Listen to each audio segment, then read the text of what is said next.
lot of people don't know this, but that was Ayub Ogada, the late Ayub Ogada.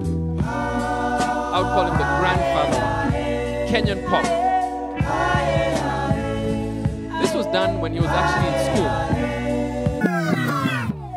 A lot of people know the other version, but this was actually the beginnings of Kenyan pop music. Ladies and gentlemen, welcome to Sonic Sessions.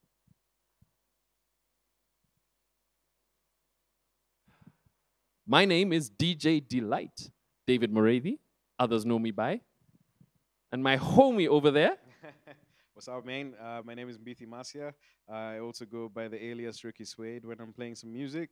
And welcome to Sonic Sessions, where David and I today are going to walk you guys through a little Kenyan pop history, a little, not everything, but also just kind of the stuff that influenced me, the stuff that he worked on, and more. And through all of that, we'll just tell some stories. Karibuni. And trust me, we're totally winging this. This is not scripted. This is raw. This is like the real deal, okay? And the first time we're doing this. And we're going to ask each other some questions about influences, about each other's journeys through, the music landscape in Kenya. And I just started with Kotbiro by Black Savage. Black Savage was a group Ayub Ogada was in originally. A lot of people don't know that version that I just played. Mbithi, I have a question actually to you. Ask it. When you look back on Kenyan music, when you think about like the history of Kenyan pop music, what's your vibe? What do you think? How far back does your experience go? I think my experience, like in terms of becoming aware of Kenyan pop music, goes to the early 90s, like 1991, 92, around there. Although later in life, I have dug in much more, like into the past, the stuff that guys were making in the 60s and 70s that was more, I guess you'd call it regional pop than Kenyan pop, in that it was, you had Benga and stuff like that was very regional and all. But today I want to focus on the stuff I was growing up with rather than the stuff I saw in history class with Aseda and others. But you realize this is going to be like a history. This is like an MBA in Kenyan pop music today. Yes, yes, yes. So let's do this. Let's educate. Let's edutain. So you start us off. Take us, because I feel like, no, you tell us now, how does your experience with Kenyan pop music start? Because you're now the Wahenga. We're in different age groups, so this is quite good. This is like, I feel we should be seated under a tree. Of course, me sitting on a chair and Mbithi by my feet. No, just kidding. Yes, yes. But also, for me, my experience, I grew up in Kenya in the 70s. I'm trying not to say I was born in 1969. I'll just say in the 70s, so I just sound a little younger, as I look, of course. And my experience with music was actually based on the voice of Kenya. That was, for most of us growing up, we only had one radio station in English and one radio station in Kiswahili under one channel, the Voice of Kenya, which later became KBC. And actually, our music education came right from there. That and the LPs. Now, ladies and gentlemen, LPs, aka vinyl, are those things that look like big CDs that we put on record players and go around and, anyway, that one. And we used to buy them in town. There's a place called Asanans. We used to buy them, and that's how a lot of my generation learned about music. So what we considered pop music then was people like Daudi Kabaka, Maroon Commandos. I mean, that was like Kenyan hip music back then. Kenya Twisty and stuff. And that's, for me, my influence then. But what happened now, coming into the 80s, the sound changed, okay? And there's a lot of influence from actually American R&B. Because before that, we had a lot of British music, actually, very European music. But suddenly, Kool and the Gang and Earth, Wind and Fire started coming in. And that actually, and then later, of course, early 80s to mid-80s, hip-hop started with breakdancing as a thing. And I feel that really started influencing those mixtures of culture and identity, started finding their way into music in Kenya. And it started off with groups, one of the first female pop groups, in fact, the first, if I can call it that, was Musically Speaking. Suzanne Gashukia, Joy Mboya. It was a group, so there was 4 ladies, and they started this vibe, and they were quite cool. And they had all this African vibe, but you know, singing all these kind of songs we used to dance to. And it progressed into, it fed into the 90s. And I was away in the UK at the time, and I came back home, I remember in the mid-90s, and I found this whole vibe that I hadn't left. And because I had been involved in music in the UK, managing artists and DJing, I thought, wow, let me look into this scene. And I teamed up with a guy called Ted Josiah. Some of you might know him as a famous producer. And I remember he called me once and said, hey, there's this artist. I'm excited of recording. Come and hear his stuff. And this is the song that played. No shaka otuko, nenye fafa. Ewe, todo ne wakali, no wakana mukagwo. He fafa, ona de roka gukwira tiri, nie na mukawa kwari, ni turahitanirie. Murahitanirie ki? Riu nawe uratumire ndirendia ng'ombe yakwa ya kiredi niguo mweke ũhiki. Riu ũhoro ũyũ we ũrenda ũkorwo atia, nie ndirenda ũhoro ũyũ o mũthenya ũrĩa ũngĩ mũrambĩrĩria kũinya nyũmba ya mwarĩ witũ nyũmba. Riu maũndũ maya nĩ marĩkũrengwo njiri we. Nyũmba ya mwarĩ witũ nĩgitĩtwo na ndaje na icuthe. Remember that song, Mbithi? Yes, I do. I'm very familiar. This is Hardstone. Hold on. It's Mr. Hardstone in the yard. Hardstone in the yard. The song Ohiki, which was this was known as the DJ Pinye's remix. Although he didn't remix it. And I have to just reveal this. He didn't actually remix it. But he was in the studio when we're recording this. There's actually another version of it. And we just honored him because he was part and parcel of our crew back then, promoting artists, etc. So that was actually the first artist I managed with Ted Josiah. In 97, did anything around that time, I'm not sure how old you are, but around that period, is there anything you sort of, even if it was later, but is there anything from that era that sort of influenced you or touched you? Yeah, for sure. So first of all, I'll take it back a bit. I think this was 91. And this technically should not count as a pop song. It should count as a PSA. But anyone who was a kid at that time knows this song and knew it as a song and as a pop song. And we all sang it. And I think this speaks to what David is talking about in terms of the American R&B influence coming in, because a certain someone here was really trying to do his best Bobby Brown. So I'm just going to play a bit of it. Certain people of a certain generation will know this. All right, and then we'll go back to that 97 time.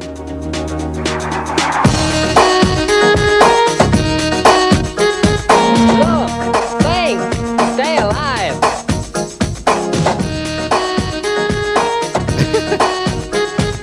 Look, think, stay alive. In this year, 1971, road deaths in Kenya. So as it starts, it takes forever to start. Sorry, 1 second. But this is Jimmy Gatu and some of his friends who I don't know their names. Sorry. The only one I remember now is Jimmy Gatu. And they made this PSA about traffic accidents and stuff like that. But it was like the catchiest thing we had heard out of Kenyan mouths at the time. So here we go. In the paper, day by day, I see my friends down in a horrible way. I don't know about you, but I know about me. I don't want to die so easily. I say, yo, you crazy driver, our lives are in your hands. I say, yo, you terrified passenger, I want you get up and make a stand. I'm in no hurry, won't you take your time? I'd rather be a little late than dead on time. Bobby Brown. I'm in no hurry, won't you take your time? I'd rather be a little late than dead on time. Anyway, there was that. So that was for me, I think, what I would call the first Kenyan pop song. And it also came at an interesting time, which was now Color TV had just blown up. KTN just showed up. So now something interesting was happening with music for me in terms of how it started to influence me, in that it now came with things I could see. So before, yeah, we had the Sundowners, the KBC, you knew radio stuff. And that's now also where, so I know Ohiki, you just played Ohiki, which was Hardstone's, I think, most famous hit, I can say for sure, because it was also like very big radio hit. But the one that influenced me the most from Hardstone's first album was one of the ones with like the first legit. Can I say first? I can't. I don't think I can say first. But this was high production value music video, and that was Hardstone's Msichana Mwafrika. Nilimpenda sana moja aliitwa Sally, mweupe kama wali bila wasiwasi, alikuwa mtamu ndugu kama asali, moto kama pasi mimi sikujali, mwendo wa laini kama farasi, hakunipa nafasi yeye hakujali, mawazo na fikira zangu za mapenzi, Sally mpenzi wangu njoo unipe nafasi.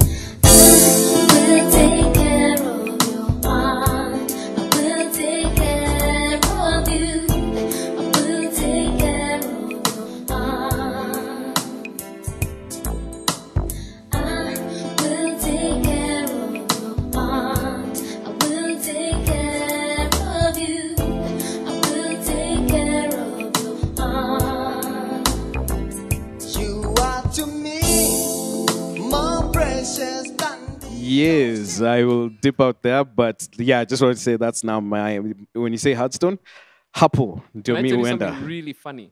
Oh my goodness! Now you've taken me back. That was 6 or 5, 97. 6. We recorded that in 97, and I remember because the video, that was the first high-quality pop video done in Kenya.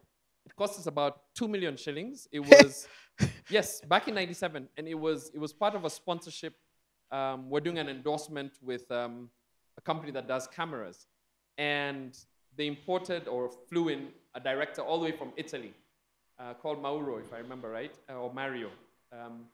We ended up doing a lot of award-winning ads, and we struck a deal with them. We said, look, we'll take a little money, but a lot less, but shoot the video for us instead. We need the video. And that became an epic video. I remember the launch. But can I tell you something very funny? I can't remember who the female voice in that song was. And I was there in the studio.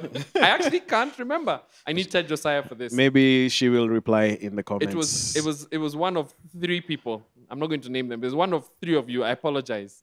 Anyway, that was a jam. If it was you, if you're the one who sang.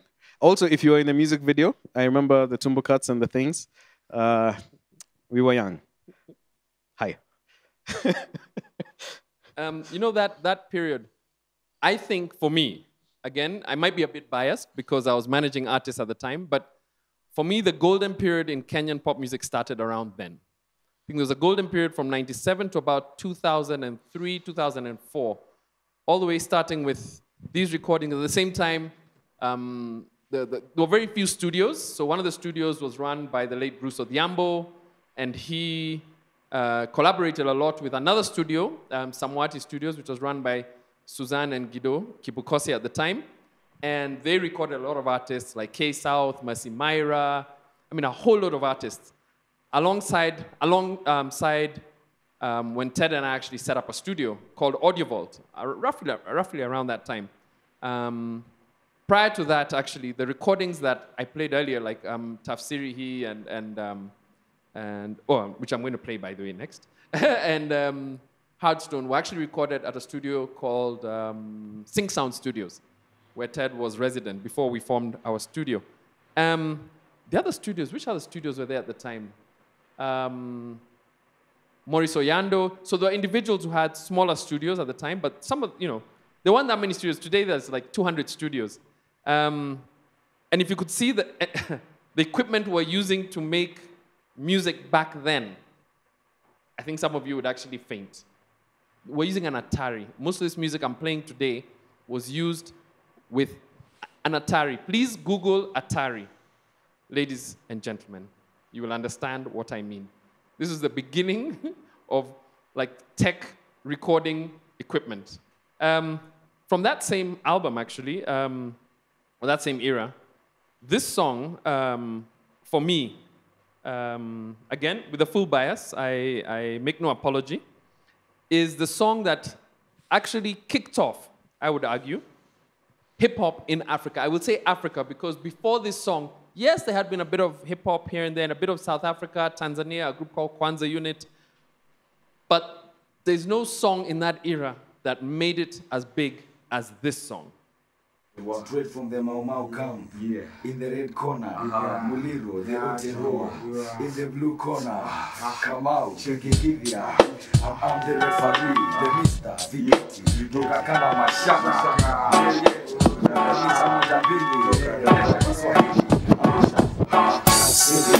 maisha kule juu mazini ninatumia MIC tafsiri hii ingawa tuko chini bado tunachuma sikiza kwa makini tafsiri hii maisha kule juu mazini ninatumia MIC tafsiri hii ingawa tuko chini bado tunachuma sikiza kwa makini tafsiri. That's just a little teaser. Tafsiri hii Kala Mashaka. They started taking Sheng and turning it, and they were proud to sing in Sheng. Actually, before that, people were either singing in Swahili or English. And it was the first time somebody started singing in Sheng, like proper. Well, Hudson had started singing Kikuyu and a bit of Sheng, but this is when Eastlands just stood out and said, yo, we are here, and followed a series of events that actually put Eastlands on the map. And back then, Mbithi, I'm sure, I'll just be ageist. You are too young to remember this. But anyway, in F2, Florida 2000, near Kenya Cinema, there used to be jam sessions during the day. And all these kids used to just it was like open mic, what you call open mic these days. And they just come, start singing, they grab the mic, start rapping, and this is where a lot of talent was found. In fact, in the early days, this is where Ted actually sought a lot of the talent. I remember going a couple of times. It was sweaty. It was really sweaty because there was no aircon proper, and there are like 100 or 200 kids, and they all want a chance to rap. And this is where actually a lot of talent was actually formed. And there was another group that actually came out of that. Some two intensely crazy guys. And the other guys who did this song. Wella.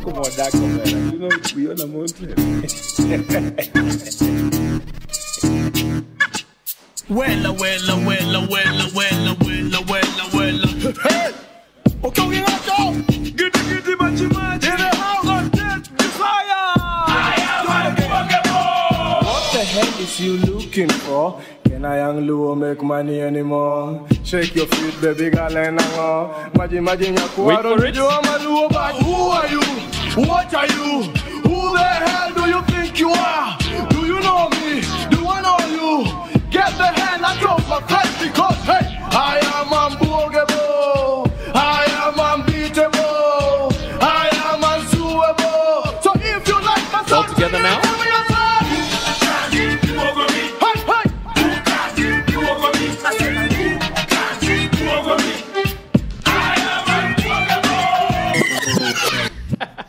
Got everyone dancing, Nice.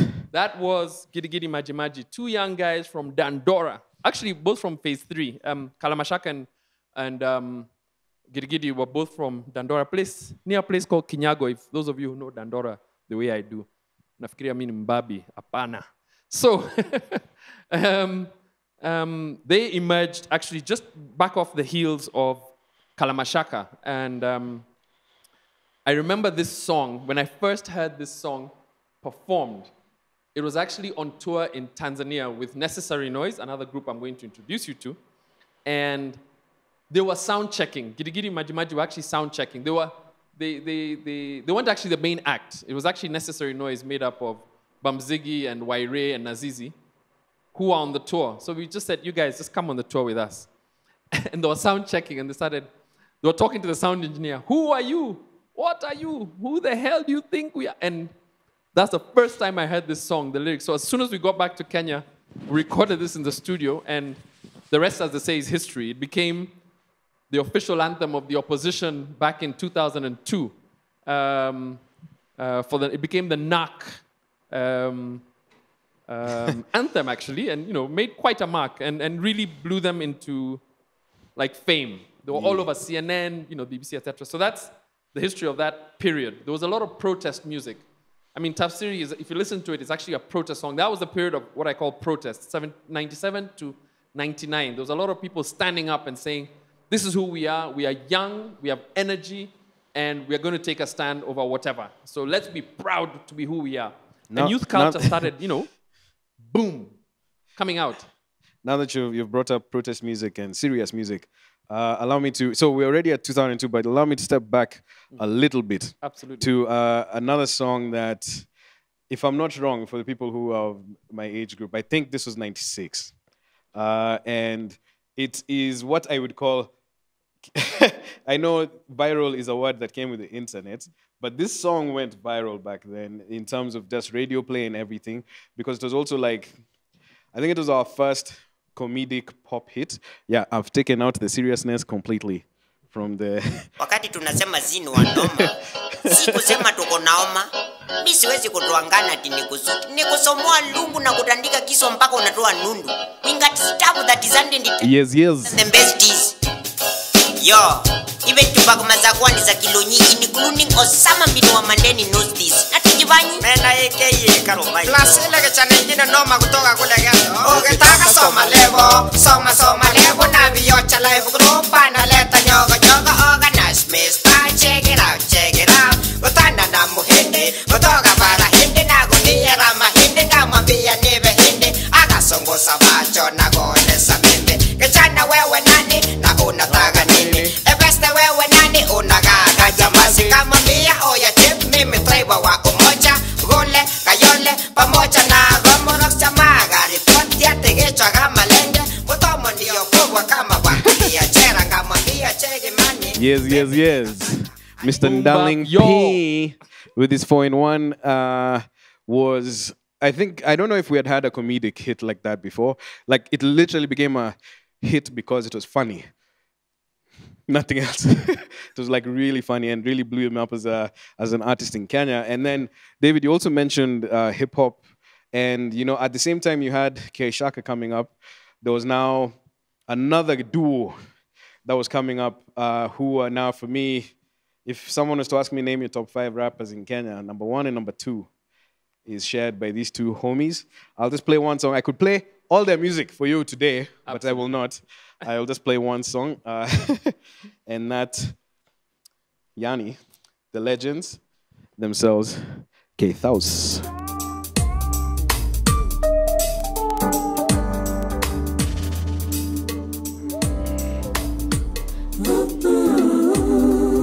Featuring Masimera.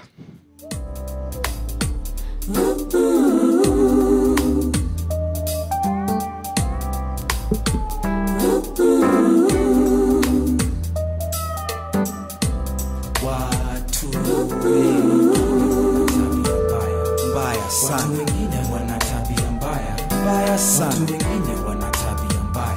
That's very bad. Watu wengine wana tabia mbaya. Watu wengine wana tabia mbaya sana. Watu wengine wana tabia mbaya sana. Watu wengine wana tabia mbaya. Ndio. Watu wengine wana tabia mbaya. Nilikuwa nimepoa bila plot ya kutoa. Nilikuwa nasikiza tenje yao bila uweka kwa joa. Ndio kisha nikasafisha nyumba safi kabisa mpaka dirisha kazi kuisha alafu kitu saa 3. I could let this song go on forever, but I'll stop. That's taken me back. Thank you for that. Yeah, so for me, the reason why K-South, this is Abbas, Kubaf, Doobies, and Bamboo stood out for me was these guys were storytellers. Like, they had, this was from their first album, Nairobi.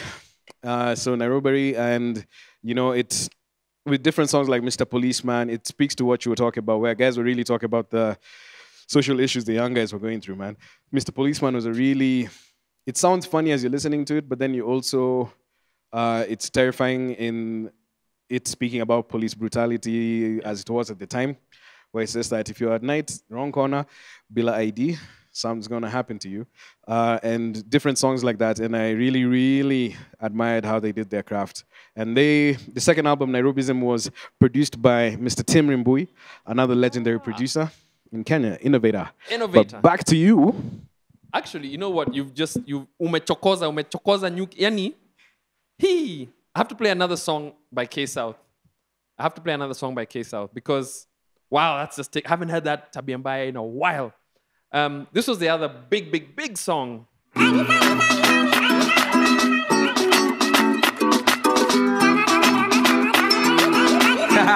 watu wakatike. Hii beat ni fact, kama Blaze, ama kama sukuma wiki na mayonnaise, ama kama Lydia Bura na Victor wakiingia kwa gari pamoja. Hey, hey, oh no. But anyway, ini ya wa K-E-N-Y-A-E, na wale wa Kenya wako California, hey. Karawa kisikia hii anaangusha AK. Si atujalie, tumetoka mbali, tafadhali, pasta kavasi, watu wakati ke kama wanati, nataka party kama leo ni birthday, ama niaje we, sikichikachike.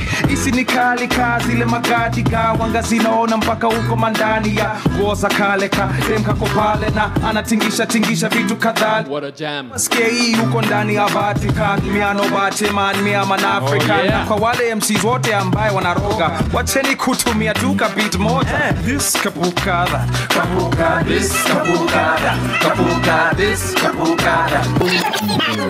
In fact, that's the first time the word kapuka was really used on a song. That's the first time people say, hey, kapuka, what's that kapuka? And for those of you who don't know what K-South meant, it's actually Kariobangi South. Kariobangi South. Those are the Barbies of Eastlands, by the way, because we are here near Buru, Just saying. Yeah, K-South, you had Kayole 2-in-1. So you can hear that Eastland sound that just came out. Like it was so fresh, you know? It was so full of expression, huh? Umeita Doobie's Barbie. Where? He doesn't know where I live now. Abbas Kubaf. Doobie's, maze. Abbas. Kwa pamoja.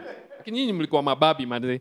Anyway, yeah, that's taken me back. And you know, I'm so glad you mentioned Five Alive. Although we mentioned them fleetingly, but actually, Five Alive from around 95 were our Kenya's answer to Boys to Men.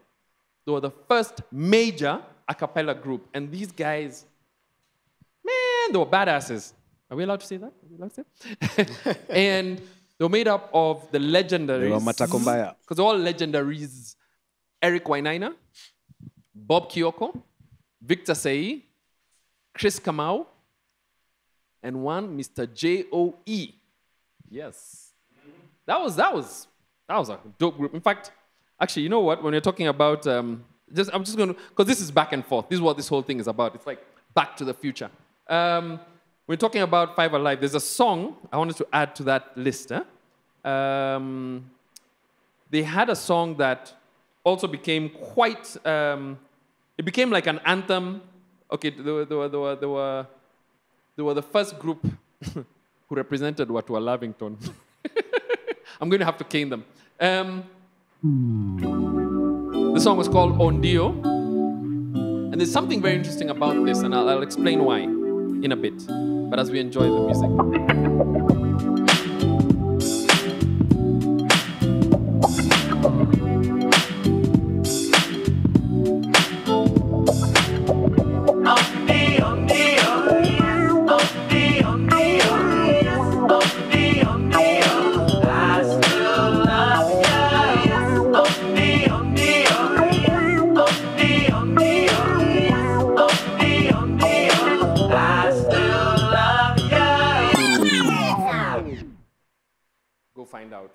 Find it. What is interesting about this album is in 1997, Five Alive were looking to finance their album. And what they did